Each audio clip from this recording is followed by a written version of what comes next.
dowladda la hadlaya dowladda madaxweynaha la hadlaya Muuse Biixi ayaa la hadlaya baarlamaanka wasiirada Iid Shafii Axmed waa bukaan kulansaday xanuuno dhowr ah kuwaasoo joog iyo jiif u diiday isagoo la dhaalaadacayay muddo dhowr sano waxaanu caawimaad weydiisanayaa madaxweynaha Soomaaliland gudoomiyaha golaha guurtida gudoomiyaha golaha wakiilada Soomaaliland iyo dhammaan ummadda muslimiinta waxaanu ka codsanayaa inay ka taageeraan sidii uu u tagi lahaa goobo caafimaad oo dalka dibadiisa magacaygu yahay Shafii Axmed waa bukaan baan waan xanuunsanaya waan dhalaaye lugtana faarig bay cunay iyadoo way xanuunaysaa gacanta midisiya lugta midisuba labadaba way xanuunayaan marka waxaan doonayaa ummadda Soomaalida inay soo caawiso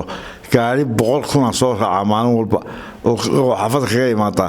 gaari aan raacan mooyee ma socon karo suuqooy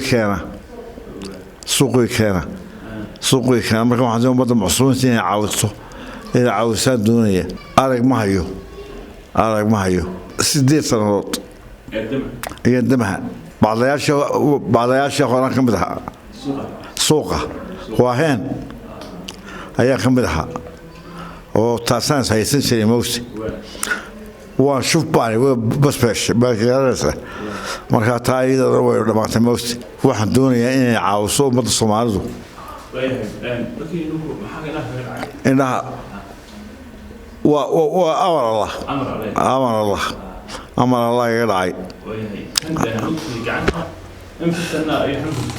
tani 4 sanadood 4 sanadood bay xanuunaysaa lugtay gacantani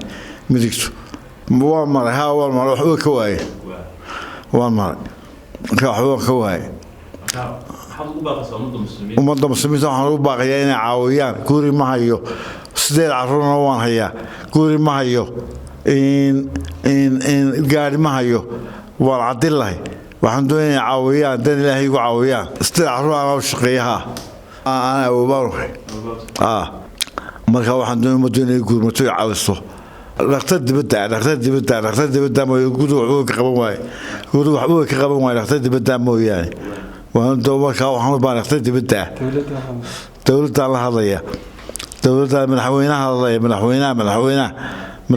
la hadlaya Muuse Biixi ayaa la hadlaya baarlamaanka wasiirada inay caawiyaan ma doonaya golaha dhexe golaha guurtida ee Saleemaan madaxda yahay Saleemaan aadan ayaan doonayaa caawiyaan hay gurmadaan fadhiga ka kacaan nin Soomaaliya cadila maana inay gurmadaan ma doonaya dhamaantood wasiirada inay gurmadaan ma doonaya walaal caawi oo wixaad uu doogu hagaaji telefoonada shaashada kaaga muuqda